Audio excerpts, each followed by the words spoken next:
Have you ever been in a group and felt like you had to agree with something, even though you totally didn't? Like you're the only one who felt that way? Yeah, I think we've all been there. It's like this weird pressure to conform, right? Exactly. Well, get ready to dive deep, because today we're tackling the fascinating concept of pluralistic ignorance. Ooh, that's a good one.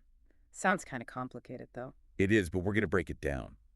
Basically, pluralistic ignorance is this social psychology thing where most people in a group secretly disagree with something, Yeah. but think everyone else is totally on board. So they just go along with it, Yeah. even though they don't actually agree. Yep. And get this, their silence actually reinforces the idea that everyone agrees. It's like this big silent misunderstanding. Whoa, that's kind of wild. Can you give me like a real life example so I can wrap my head around it?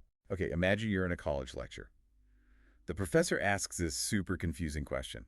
Crickets. No one raises their hand. Now, chances are a lot of students are lost. But they look around and think, wait, everyone else seems to get it. Am I the only idiot?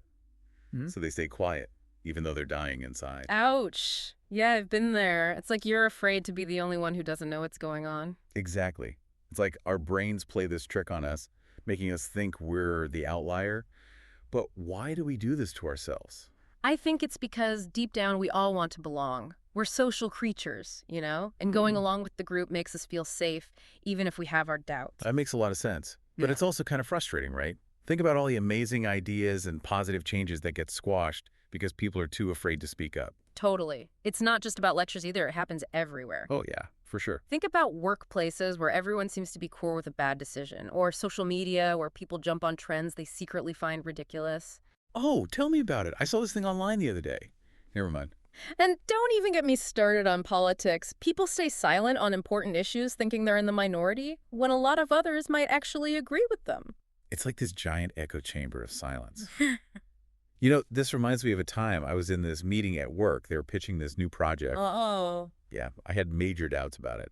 But everyone else seemed so excited, Yeah. all smiles and thumbs up. So I just shut my mouth, thinking I was the only one who saw the red flags. Did you ever find out if anyone else felt the same way? I did. Later on, I talked to a few colleagues, and they admitted they had the same concerns. They were just too afraid to rock the boat. Wow. Classic case of pluralistic ignorance right there. I think the big takeaway here is that we shouldn't always assume we know what other people are thinking. Just because they're quiet, it doesn't mean they're in agreement. So true. So what can we do about it? How can we break free from this whole silent charade? Well, first off, we got to recognize that it's happening. Become aware of the phenomenon itself.